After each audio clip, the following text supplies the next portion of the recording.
waxtum ëttu xibaar bu ñeel commune bu Bargny jot na fii ci complexe El Hadji Ndiouga Dieng ak hôtel de ville bu Bargny muy ëttu xibaar rek bu njëkk ci at bi maire bu Bargny ci sama kàddu di leen ñaanalaat atum jàmm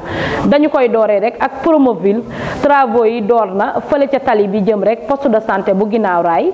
dinañ ca ñëw ca na mu gën a yaatoo wàllum njàng ak njàngale ak école maternelle bu Moussa Dioum am na ay coppite wàllum njàng ba léegi rek ak ki nga xamante ne rek doomu Bargny la defar rek am machine bu ñuy fóotee wàllum solidarité danañ ca ñëw ak waa calebasse de solidarité nekk fii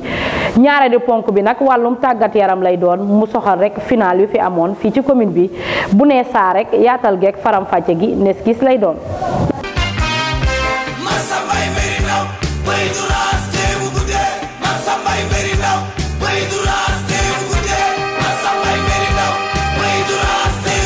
comme ni ñu ko junjee woon rek ci boppu xibaar yi Promoville ba léegi rek travaux yi door nañ ko fële ca ginnaaw raay am na ay coppite yu am solo muy tali rek yu ñu fay defar muy amal njariñ lool askan bi ndax dina yombal bu baax dem beek dikk bi leeral yi ak molage. maire Gaye Abou Ahmed Seck di jaraafu dëkk bi comme ni ñu koy faral di waxee daf fi dige woon ay tali léegi nag yegsi nañu ku nekk mën na see teg sa bët lii nag njëlbeen dong la ndax mairie bu Bargny ci jàppandalu Promoville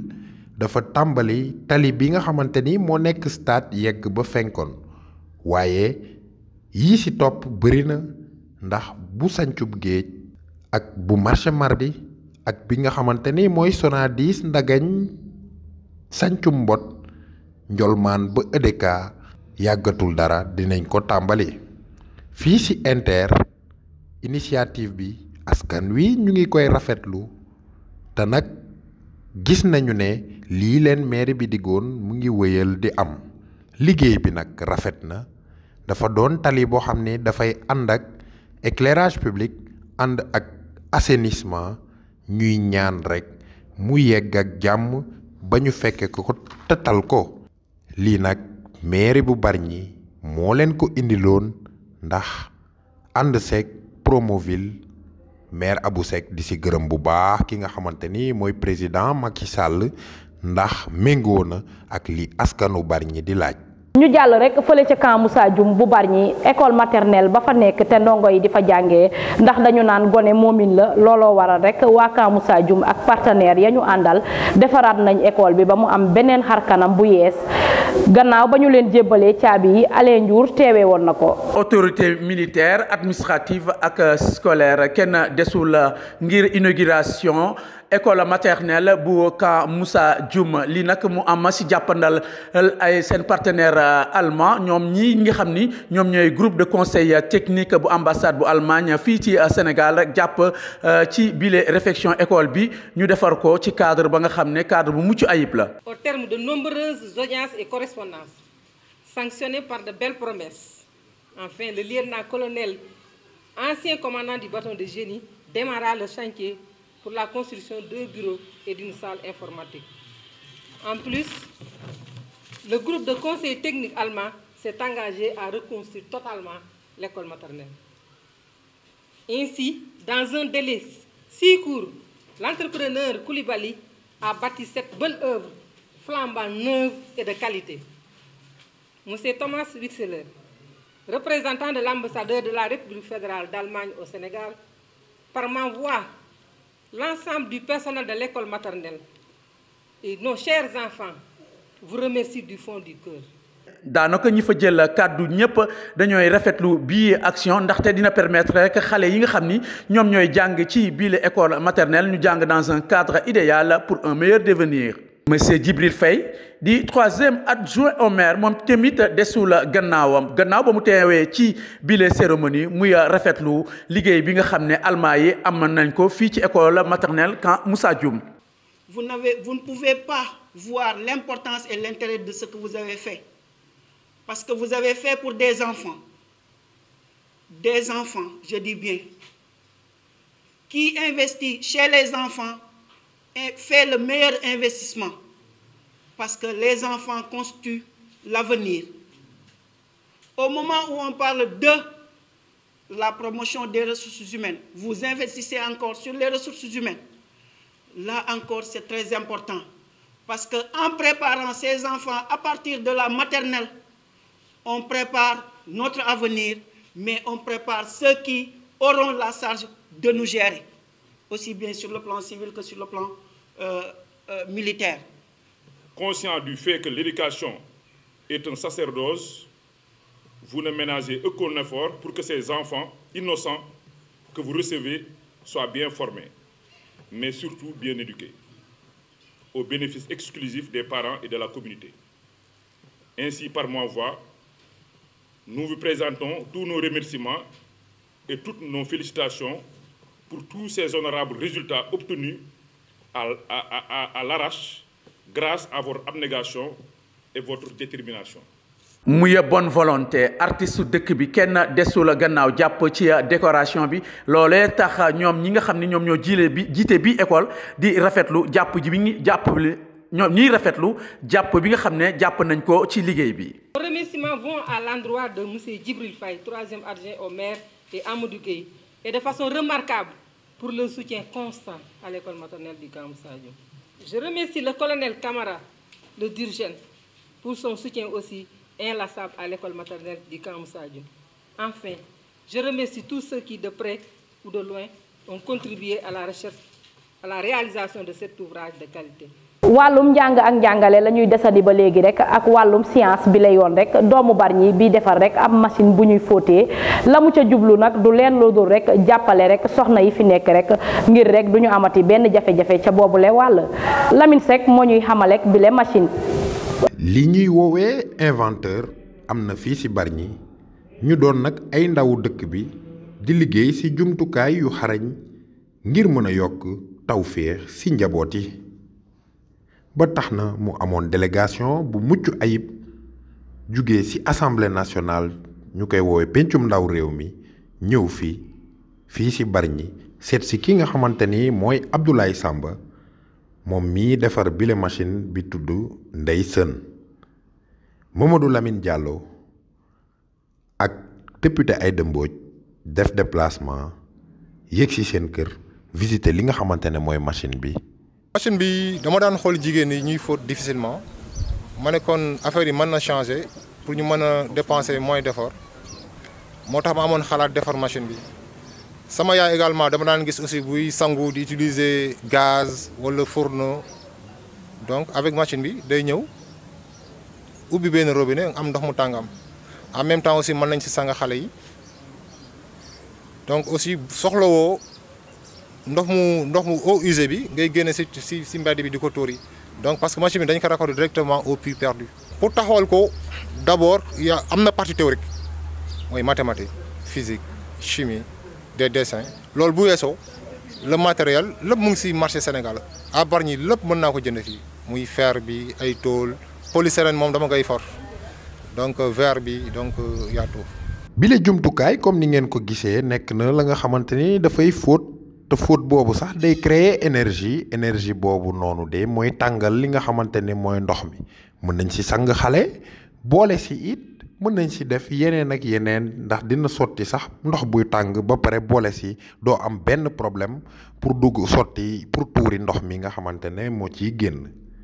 mu doon nag la nga xamante ne Abdoulaye mu ngi ko defaree ak ay matériaux yi nga xamante ne mën nañ leen a trouver fépp ci Sénégal soxlawul ngay dem mukk bitim réew. machine la boo xam ne mën nañ ko démonter bu pare am na roue donc c'est mobile demoon naa SODAV protéger nañ la forme maintenant li des mooy protection technologique j'ai peiné nag à l'avoir parce que dem naa def démarche yi dama reculer toog parce que dama dem ñu envoyé ma ci benn privé ma dem ci privé bi ñu demandé ma xaalis boo xam ne yoruma ko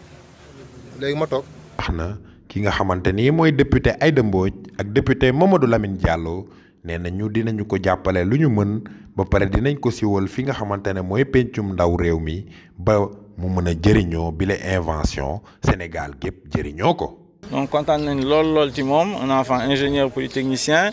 et léegi tamit am yërmande ci jigéen ñi inventé machine boo xam ne macha allah dana la permettre nga fóot nga raxas ndab nga sang xale yi loolu yëpp ak am ndox bu tàng jëlee ko ci solaire boo xam ne ça coûte pas cher où ça coûte rien du tout xam nga loolu lu rëy la ensuite day defar assainissement bi ndax soo buggee tuur ndox bi soxlawul ngay génn di ko tuur ci tali yeeg yooyu di yàq tali. yaayam wax na ma ne du tey la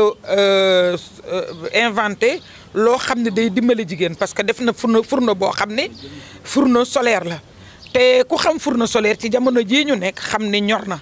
Sénégal nag bu ñu tollee ba naan ku xalaatati te dëkk Sénégal am na prix bu ñu lay dencal xalaatkat a ngi nii kon nag nañ génne seen prix. nañ ko dugal ci jumtuwaayu ministère de la famille mu bokk ci matériel bi nga xam ne dañ koy jëndal jigéen ñi parce que mu nga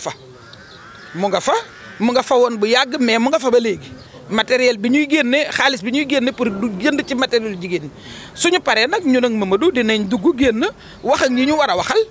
seet ñi nga xam ne ñooy autorités yi pour que ñu dimbale ko mu protéger yëfam ak itam ñu jàppale ko ba nga xam ne dina ci mën a defar yu bari yoo xam ne dina dem ci àll bi jigéen ñi dina leen mën a noppal. gannaaw wàllum njàng ak njàngale bi la yoon rek ñu dem rek ci lu soxal wàllum social ak waa calebasse de solidarité bu nekk fii ci commune bu Bargny ak ñi di waa union locale amaloon nañu am ndaje fii ci centre socio El Hadji Ndiouga Dieng doon fee dalal rek seen ay gan muy waa PID ñu jóge rek fële ca Québec doon saytu si rek wàllum solidarité rek fii ci commune bu Bargny Madeleine Gueye teewe woon na ko. fexe ba ñu yeewoo ci gox-goxaan yi gën a am pas-pas gën a mën a yoxe seen bopp ci ay lekk yi nga xamante ne moom la ñuy taxawal di ci liggéey ci meññu fi jaww ji napp gi ak sàmm gi te lépp rek moo ànd ak sutura moo waral kuréel gu mag gi ñu duppee réseau national des organisations de lutte contre la soudure et l'endettement si lëkkaloo bi mu am rek ak waa coordination nationale d'action et de carême ñoom taxawal nañu benn mbir bu am solo tudde ko calebasse de solidarité ñu gën koo xam rek si lekket gi.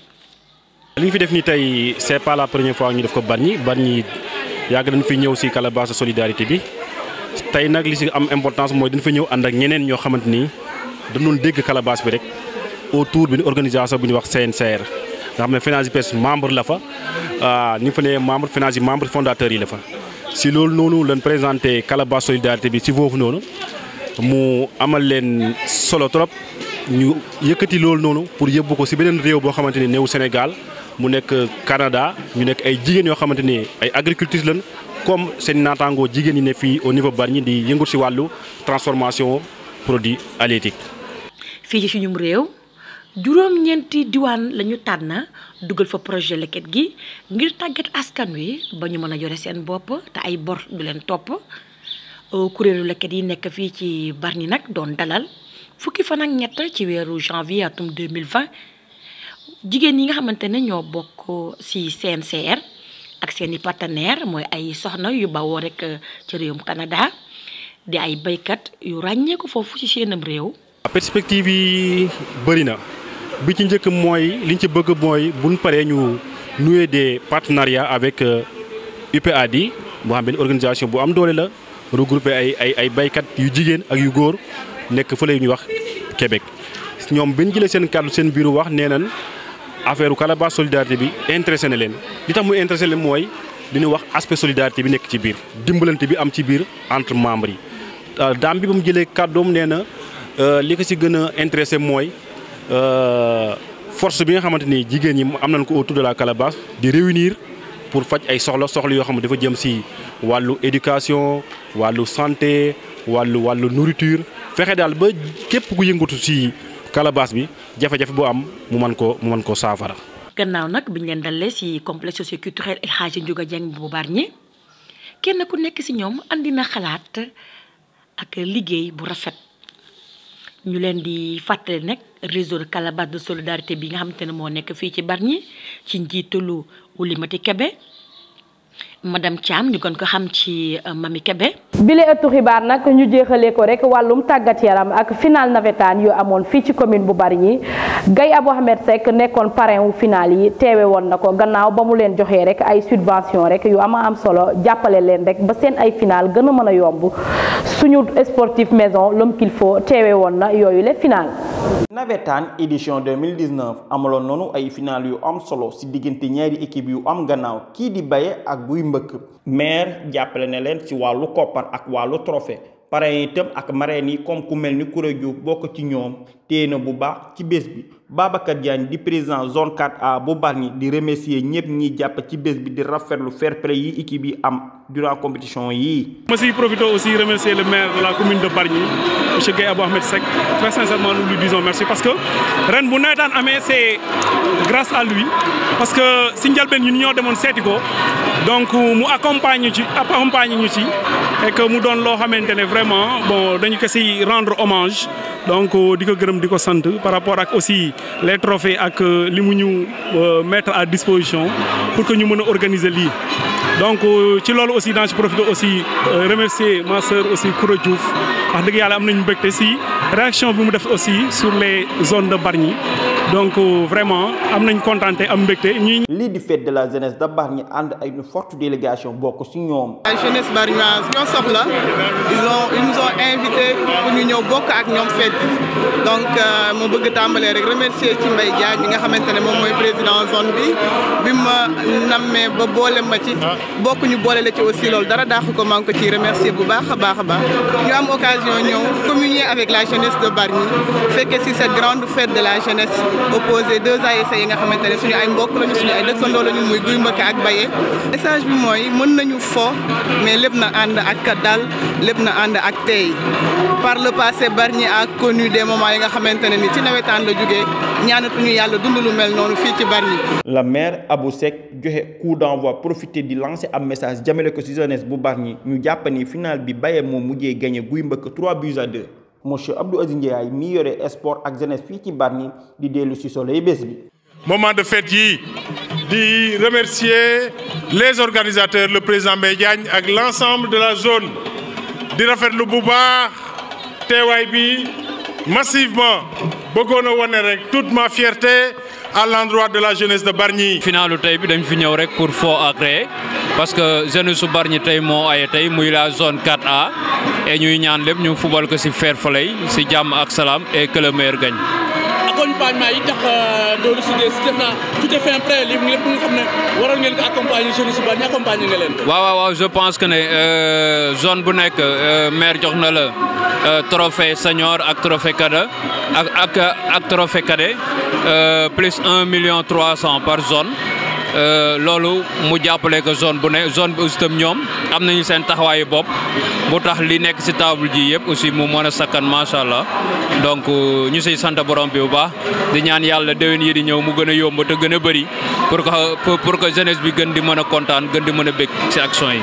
canta ngërëm ñeel na leen askan bi ñuy seetaan li moo doonoon seen ëttu xibaar bu ñeel commune bu Bargny di leen jox dig daje fileeg ay fan yu néew ci beneen ëttu xibaar bu ñeel commune bu Bargny.